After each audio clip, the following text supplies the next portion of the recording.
easy to do. And, you know, we've already seen, you've shown us the perils of wearing a caftan and what happens when you cross your legs. So I don't think I'll touch that. So to speak.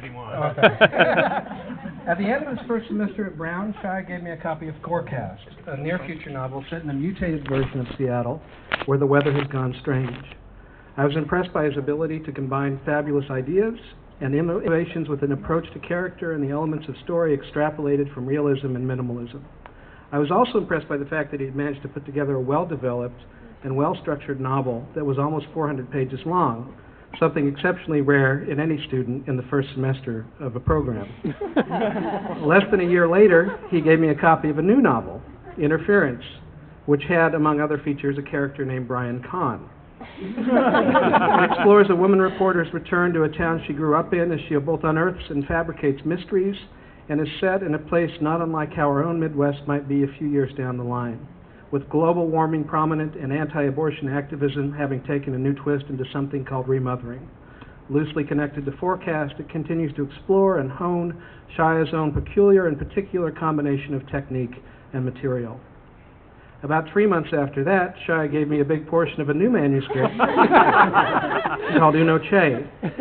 Set in the Southwest, it explores the connection between revolution and genetic engineering, the carnivalization of illegal border crossings, and one man's struggle to sort through the pieces of his life.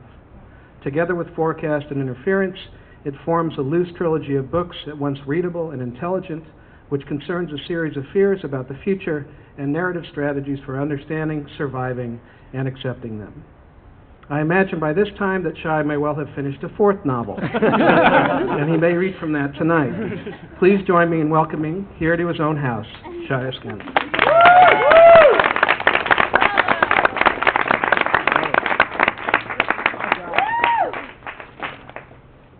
Thank you, Brian.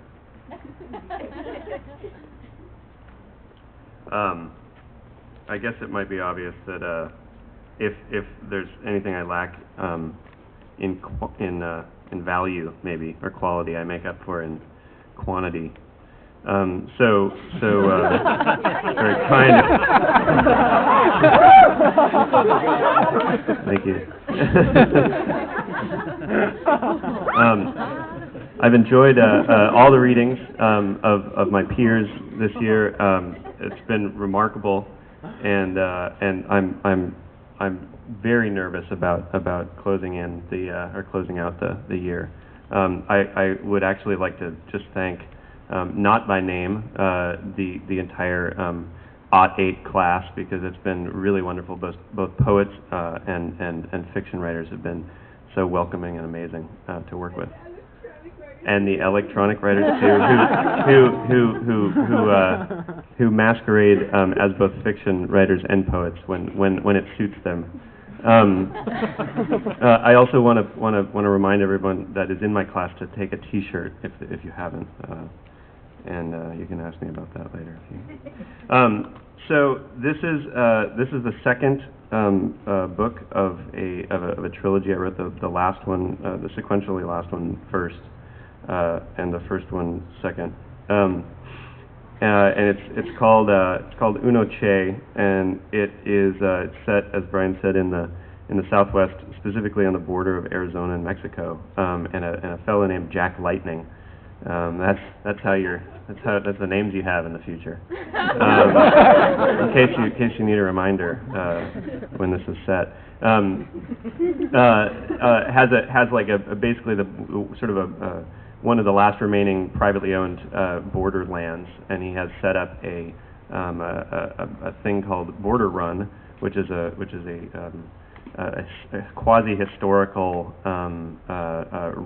reenactment thing that people come and visit, and they see, they stand in a watchtower and they see people running across the border pretending to be immigrants coming up from Mexico, as it was 100 years ago, and it makes money, and tours come in and do this. And he has, I'm reading from a little bit into the book, so what you know here is that his ex-girlfriend who left him about 5 years ago has come back and and says and has told him that she wants him to meet someone and that she needs his help. He doesn't really know what's going on. What else? There's a guy named Angel, who is a grounds crew person, and Micah is the partner of Joe, who is his ex-girlfriend. And so these are the characters.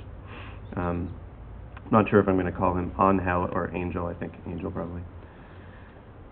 The last thing. Sorry about all this bullshit. The last thing is that there are 2 chapters of each person. The book is narrated in alternating perspectives of Jack and Joe, and there's some overlap with between each crossing. So you'll see that. This is after Joe and Jack first meet again. Joe walked back up the path, more quickly this time, and didn't escape the thorny corridor without a few sharp reminders of her passage.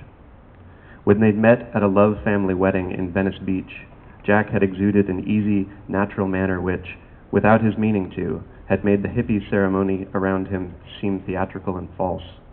At the time, she was young enough to be impressed by this, ever seeking new pathways beyond all the precious acrobatics of waking life. So she watched him from a distance and smiled as he dodged small talk, keeping mostly to himself. It made her look differently at the party.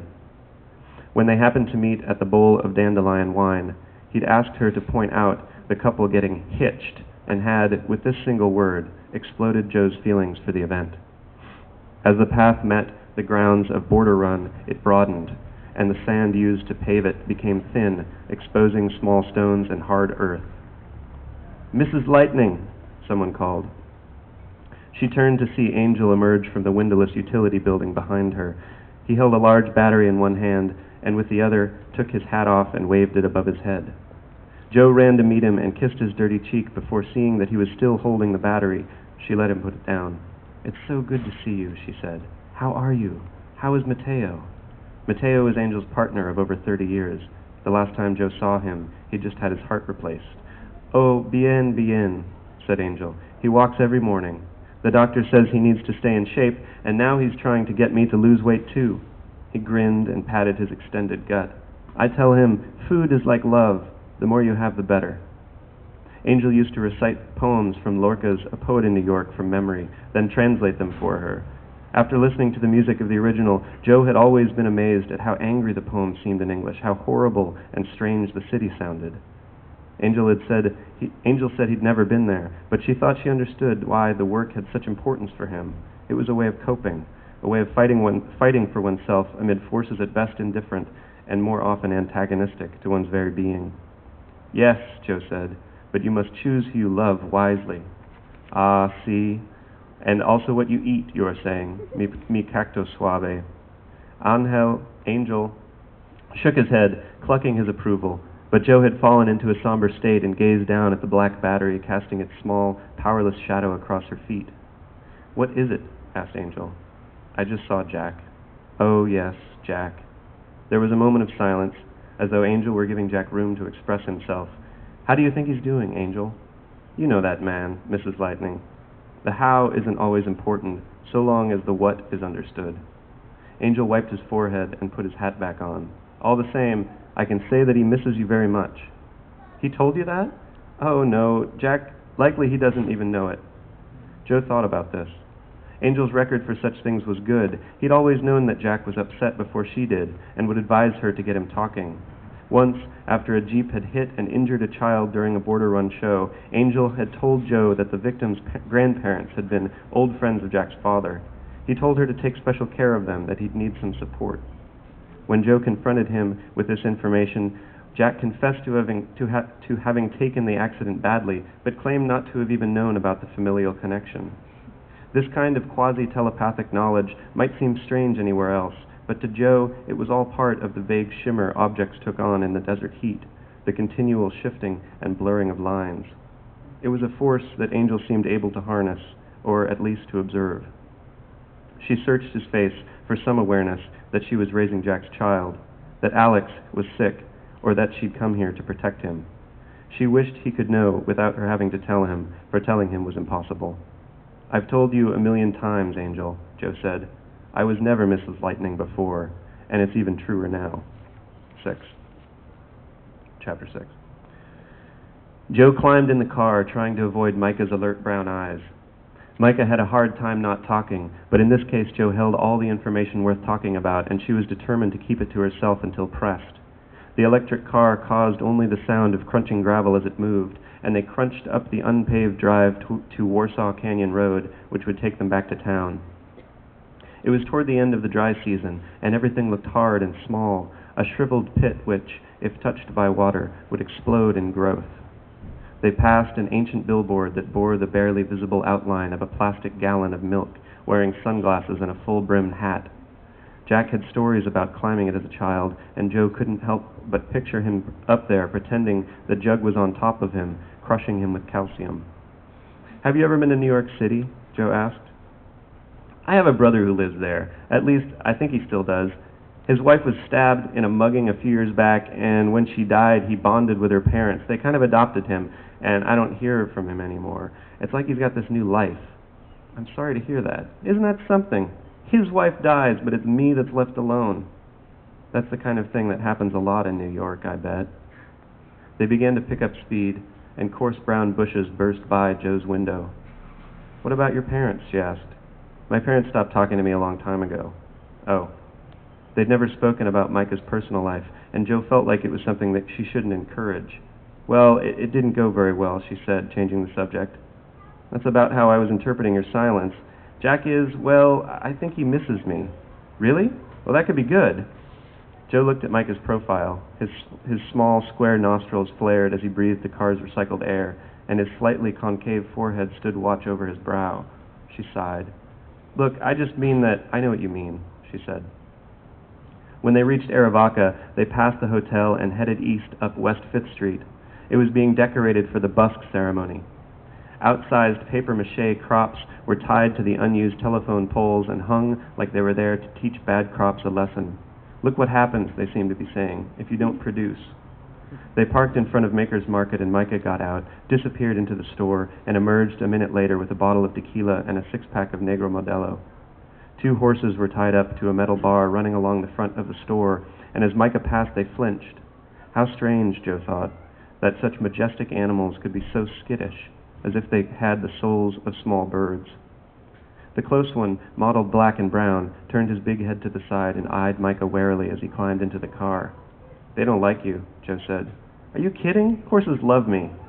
"Those don't." Micah backed the car out. "So what did Jack say exactly? Is he coming tonight?" "I don't know. Maybe. Yes." Joe decided to give this answer, though she expected to be wrong. It had occurred to her on the drive over that whatever passed privately between her and Jack did not have to reflect poorly on her efforts. "Did you tell him what we wanted?" "We didn't get that far." It was dusk when they reached the hotel, and Micah brought chairs out front to the small cement patio, along with 2 opened beers. He handed one to Joe, who shook her head at first, but then took it. The cold, recycled glass was sweating, and the label came off in her hand. The fluorescent light above their heads was dim and buzzed softly, and they sat for a while in silence, feeling the air grow cooler each minute. Within an hour, they'd have to put on a layer or to go inside, and Joe wished for time to slow. A man and a boy dressed in white suits embroidered with gold thread walked by slowly, singing. The man played an accordion covered with mother of pearl, and the boy carried a small matching snare drum. The song was plaintive, slow, and all the man's notes seemed to bend over and sway, as if staggering under the weight of his words. The boy ran over and held out his hand, grinning, and Micah dug in his pocket for some change. Seeing this, the man nodded and sang a little louder, as if recharged, and the boy flashed his white teeth before joining his partner and continuing down the street. "He was singing a corrido," said Micah. "It was about his brother who lives on the other side of the wall. He said he wished they'd both die so they could be together again." Incidentally, there's a huge 15-foot wall that runs along the entire border of between the United States and Mexico. "That's terrible," Joe said, sipping her beer. Then she said, "I wouldn't have taken you for a sympathizer." "See, that's where you're wrong," Micah said. "I think we live in sad times." They listened as the drummer stopped again for a few seconds, the boy no doubt courting another sympathetic stranger, and Micah leaned back in his chair and toed the sandy white cement with the tips of his clean black cowboy boots. After a few minutes of silence, Micah put down his empty bottle and opened another. So how'd Jack get that border run thing off the ground anyway? I was looking at it while you were with him, and I gotta say it's a pretty impressive operation. He's a history buff. Well, that we know, but what I'm asking is, I remember him staying up all night, researching, Joe continued. It could have been the beer she hadn't eaten because of her nerves, but as she pictured Jack bent over his desk, lit by whatever electricity had been stored up by the windmill, she saw it as one sees moments of the past that mean more now than they could have possibly meant when one had the luxury of taking them for granted. He thought he could make a great case to the director of the Advisory Council on Historic Preservation that an educational stop along the border in this area would be in the interests. It would satisfy both the interests of the public good and of your pocketbook. Those were my words to the man, if I remember right. Saying this, Jack stepped from the shadows of a neighboring building, as if from a curse, and ambled across the lot toward them. Joe tried quickly to remember what she'd spoken out loud with Micah, and what she'd only thought. Micah, seemingly unfazed, stood up and held out his hand. It's an honor to meet you, friend. 7. This is now Jack. Ere Wyatt, few children were prepared for the bus ceremony, stringing paper cranes along the post office horse rail. The old one, Jeremy, was the son of a man who called himself Hoot. Hoot owned a boot and leather repair store called, incredibly, Hoot's Boot Farm. As Jack passed the kids began to argue about which direction to wind the string around the rail, and it had come down to a disagreement about the term clockwise. He stopped to watch. It goes under and then back, said one kid. He was barefoot and wore a buttoned shirt with the arms torn off. No, cabron. It's from left to right, said another one.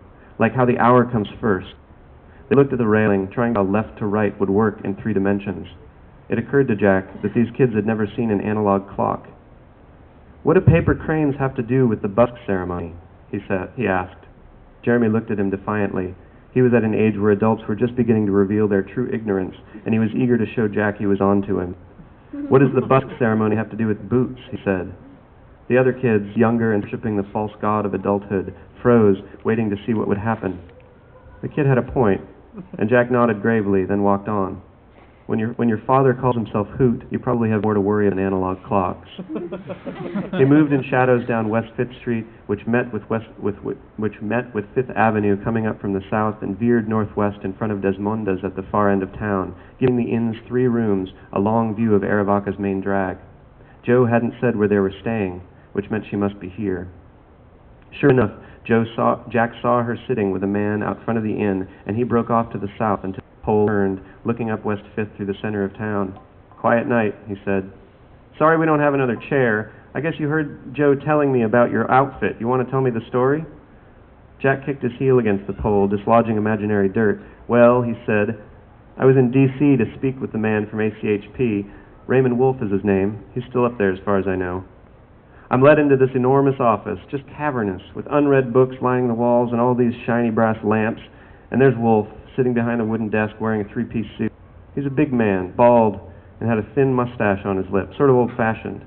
This man was everything I wasn't, see, but he motions for me to sit, and I take out the papers I'd come with and spread them across his desk. Then he listens to me ramble on for a few minutes and looks over the papers I brought and nods, making these little noises I'm taking as agreement. No shit, so you were making headway. Well, I'm talking his ear off is what I'm doing. But suddenly he stands and walks out from behind his desk and over to a table by the windows, and that's when I notice his boots. His boots. The man's wearing a pair of Fry's. They're spotless, you know. They'd probably never seen any action, but there it was. That's when I knew. But it wasn't like you thought, Joe said. It wasn't anything like I thought. After letting me ramble like a nitwit, he brings me over and shows me a drawing, a kind of sports field it looked like, with an obstacle course on it. This isn't any sport I've ever seen, I said to the man. Jack paused and looked significantly at Micah, encouraging him to take the leap. You've got to be kidding me, he said. It was border run. The son of a bitch already had plans for it, and he'd been looking for a place to put the damn thing. Fact is, as he went on to tell me, he'd sent someone down this area a couple days before to scout location. Braxton Younst, said Joe. Nice guy, really. So let me get this straight. You're up there in D.C. trying to sell your idea to this man, and one of his lackeys is already down here talking to Joe. That about sums it up. He said he assumed there'd be interest. Micah let out a long, low whistle and finished his beer. Heck if they aren't always a step ahead. The 3 of them stood in silence, staring up West Fifth through the motionless town. There was a burst of laughter in the distance, and Jack figured it was coming from the double barrel. How long had it been since he'd set foot in the place? He used to take Joe there once or twice a week, and she'd make him dance with her to whatever they could make the half-broken, half-empty jukebox play. So you're in some kind of partnership with the feds? Jack spit, then looked Micah straight in the face. Negative, he said. They put up some capital in the beginning, but as soon as I started bringing in money, I paid it down. I cleared that debt going on 6 years now. So officially I'm something like a customer. I pay a small percentage of profits to keep the bus coming, but that's it. And the land? Micah, I own the land, and I do what I want with it. At this point, Micah's face changed. His eyes went dark. He broke his stare with Jack and looked over to Joe, who'd been mostly quiet. She was holding her empty bottle, pulling the label off and pasting it back on, and she nodded.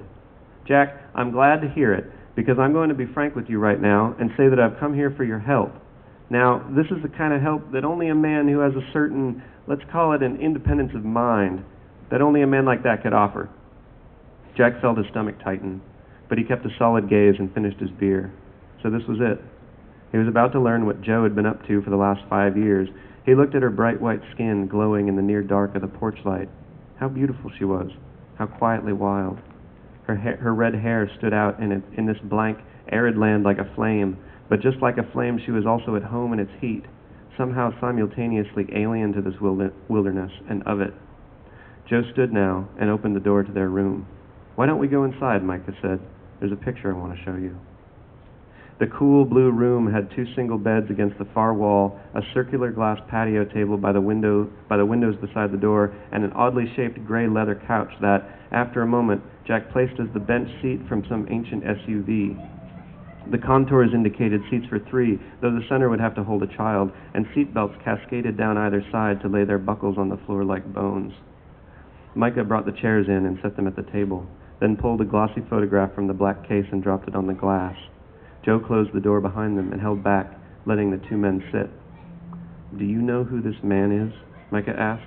He tapped the photo with his finger as though he needed to point out which one he meant. Jack looked. It was Che Guevara. I don't get it, Jack said. Look closely.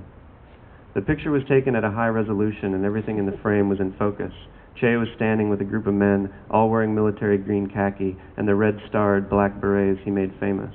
They were laughing, and one of them was pointing to something in the background. The land around them was smooth but rocky, like the bed of a dry river, and it banked beyond them, climbing into tufts of dead grass and ending in a large cement wall that reached almost to the top of the frame.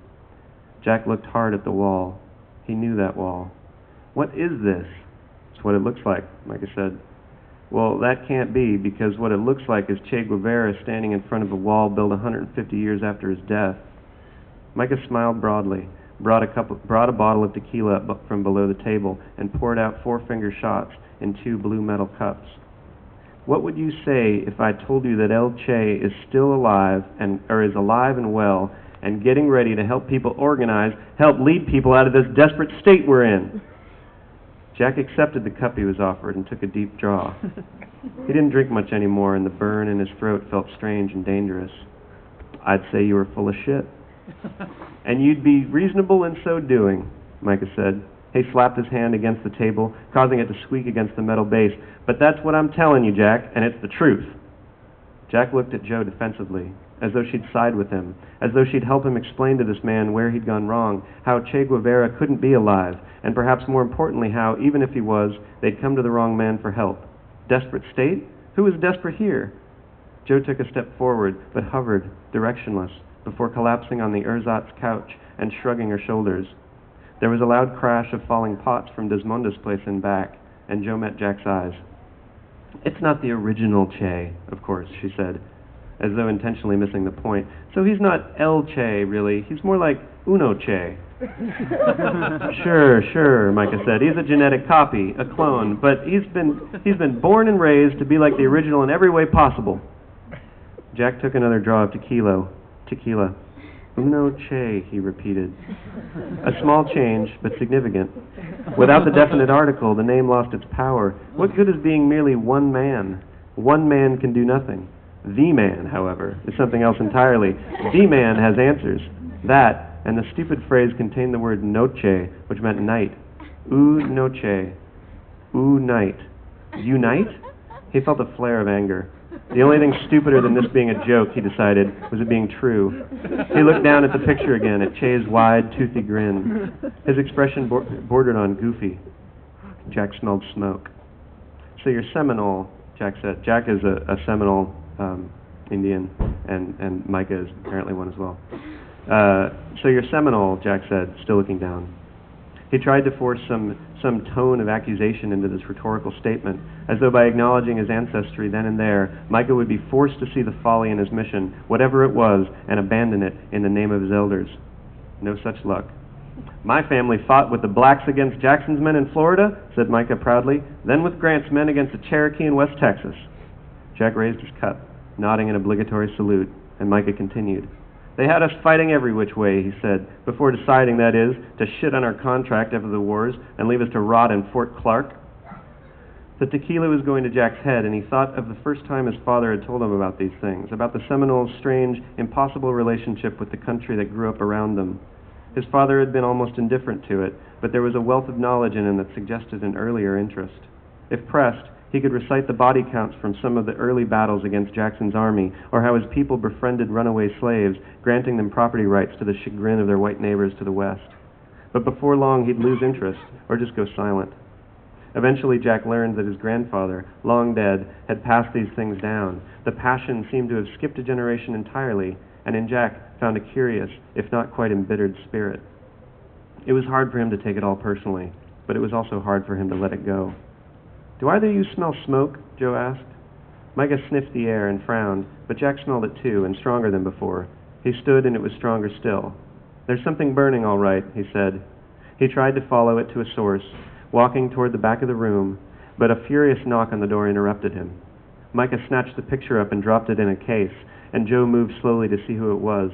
The knocking came again, this time even more loud, even louder, more loud even. Miss Joe! Miss Joe!" It was Desmonda. "Miss Joe, fuego, hey un fuego." Joe opened the door, and the old woman beckoned with her arms, entreating them to come outside. "Rapido!" Joe left the room, and Micah looked at Jack as though for an answer, as though there was still something to discuss. "We better see what's up," Jack said. He walked past Micah and joined the woman outside. They were standing 20 feet from the building, looking toward it, and as he left the room he began to hear the sharp crackle of flames overhead. He could see the light across their faces. They looked up. The roof was on fire. Jack turned to Desmonda. "Did you call Hank?" "See," the old woman said, her eyes locked on the growing flames. It didn't matter. Without a drop of moisture in the air, the fire spread, quickly covering the roof. The cement walls would remain standing, but everything between them would burn. It was already too late to save the place, and the fire would be over in minutes. Micah left from the room, coughing and carrying 2 bags. He dropped them at their feet, then got in the car and pulled it back a safe distance from the burn. He came and stood beside Jack. They stood in silence as the fire flared red, orange, and green against the black western night sky, a second sunset. Joe put her arm around Desmonda. "The sound stove," the innkeeper said shakily. "The cooking pot." Joe caught Jack's eye and shook her head. Desmonda had been warned plenty of times not to use her sound stove inside. They were open for desert cooking. They were made for open desert cooking. Any sudden noise in an enclosed space